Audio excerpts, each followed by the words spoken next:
बिस्मिल्लाहिर्रहमानिर्रहीम। तो अभी हम मालूम करेंगे गैल्वेनोमीटर की रेजिस्टेंस। ये गैल्वेनोमीटर है और इसका ये नेगेटिव टर्मिनल है, दो पॉजिटिव हैं और ये दो इस्तेमाल करेंगे। तो इसकी गैल्वेनोमीटर की रेजिस्टेंस मालूम करने का तरीके का नाम है हाफ रिफ्लेक्शन मेथड। तो ये हम अभी मालूम करते हैं। तो अभी हम स्टार्ट करते हैं। अब हम प्रैक्टिकल का बकायदा आगाज करते हैं। तो सबसे पहले आपने सर्किट डायग्राम बनानी है। देखें circuit diagram, resistance box, high resistance box, इसके बाद बैटरी, बैटरी के बाद जो वायर है वो टू वे की इसके साथ लगानी है। यहाँ हम टू वे की लगा रहे हैं, एक ही की लगा रहे हैं। आम लोग जो हैं ज़्यादातर दो की लगाते हैं, जिससे सर्किट जो है वो कॉम्प्लिकेटेड और मुश्किल हो जाता है। यहाँ एक ही की लगा रहे हैं सर्किट सिंपल करने के लिए और आसान करने के लिए और जल्दी करने के लिए, प्रैक्टिकल जल्दी करने के लिए। इसका सेंटर टर्मिनल के साथ आपने बैटरी को सेंटर टर्मिनल के साथ कनेक्ट करना है। ऊपर वाले टर्मिनल को कनेक्ट करना है आपने गैल्वेनोमीटर के साथ, नीचे वाले टर्मिनल को शंट रेजिस्टेंस के साथ। दोनों को कंबाइन करके यहाँ से इसको दोबारा इस resistance box, high resistance box के दूसरे टर्मिनल के साथ कनेक्ट कर देना है।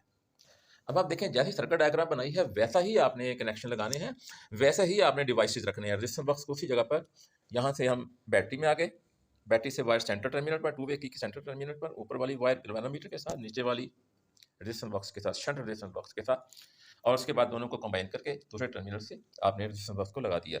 इसके बाद आपने इसका ऑब्जर्वेशन टेबल बनाना है। देखें ये नंबर ऑफ ऑब्जर्वेशन, ये हाई रेजिस्टेंस से ये निकालेंगे। ये वैल्यू आपने पहले ही लिख लेनी है, यानी कि ये डिफ्लेक्शन आपने दिखानी है और ये दिखाना है कि ये डिफ्लेक्शन किस हाई रेजिस्टेंस बॉक्स की किस वैल्यू पर आती है, ये आपने निकाल के दिखाना है। और इनको बाद में आपने हाफ करना है और ये भी बताना है कि शंट रेजिस्टेंस की किस वैल्यू पर ये हाफ होती हैं। तो सबसे पहले हम पहली रीडिंग लेते हैं, 28 डिफ्लेक्शन देखते हैं। तो ये दो कीज़ हैं, जब की 1 ऑन क्लोज करेंगे तो ये रेजिस्टेंस बॉक्स जो है फंक्शनल हो जाएगा, की 2 करेंगे तो ये दूसरी रेजिस्टेंस भी लग जाएगी। तो की 1 लगाते हैं और देखते हैं कि किस वैल्यू पर 48। देखें कौन सी रीडिंग आ रही है, ये आ रही है 28 डिफ्लेक्शन आ रही है। यहाँ देखेंगे कि किस वैल्यू पर 28 डिफ्लेक्शन आई है। ये देखें, ये 2000 2000 4000 हो गई, 4500, 4700 और ये 4800। लिहाजा आप यहाँ पर लिखेंगे 4800। देखें की 1 जो है वो क्लोज है, तो इसमें डिफ्लेक्शन आ रही है। अब हमने आपको हाफ लाना है, किस वैल्यू पर हाफ होती है। ये देखें की 2 को क्लोज करते हैं। अब हम रीडिंग पढ़ते हैं कि यहाँ हमने कुछ रीडिंग निकाली हुई है हाफ करने के लिए, तो पढ़ते हैं कितनी है। ये देखने कैसे पढ़नी है आपने, जो सुराख है जहाँ से की निकाली है, ऊपर वाली पढ़नी है या नीचे वाली पढ़नी है। तो यहाँ जाके देखें, ये आखिरी की जो है इसके ऊपर लिखी हुई है, इसकी वैल्यू ऊपर लिखी हुई है, लिहाजा सबकी वैल्यू ऊपर लिखी होगी। इसके ऊपर वैल्यू लिखी हुई है 100, ये 100 लिखी है, और ये है 10 और ये 5, 115 हो गई ये टोटल। तो यहाँ लिखेंगे 115। यहाँ देखेंगे हाफ हुई है कि नहीं, पहले देख लें आप। ये देख लें 14 आ रही है, 14 आ रही है, दोनों की क्लोज हैं। तो 14 आ रही है, दोनों की क्लोज करने के बाद 14 आनी चाहिए। तो यहाँ लिखेंगे 115। अब अगली रीडिंग लेते हैं।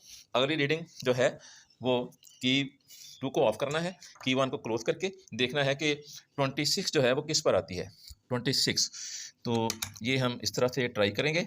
ये 5000 की निकालते हैं और तकरीबन 400 के फ़र्क पर आएगी। तो ये इस वक्त हो गई 5200। ये की ज़रा लूज़ है, तो ये पढ़ते हैं। ये 5000 है, ये देखते हैं।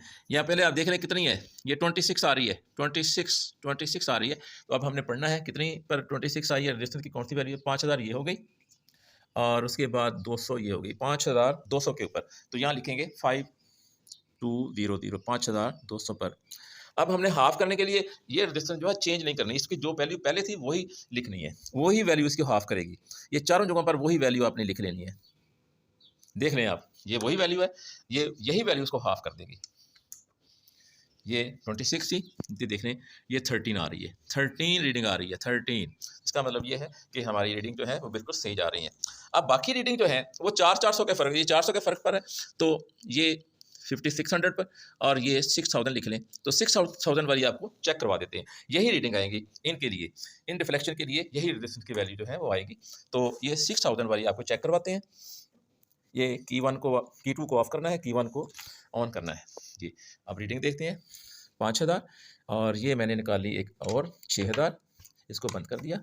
तो 5000 और 6000, तो देखते हैं कितनी रीडिंग आ रही है। क्या 22 आ रही है, ये देखें बिल्कुल एग्जैक्ट 22 आ रही है।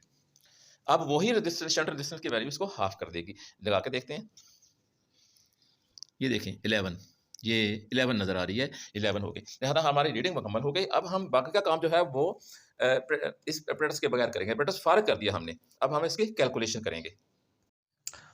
हमने रीडिंग मुकम्मल कर ली है और ऑपरेटर्स को फ़ारिग कर दिया हमने। ऑपरेटर्स की कोई ज़रूरत नहीं है।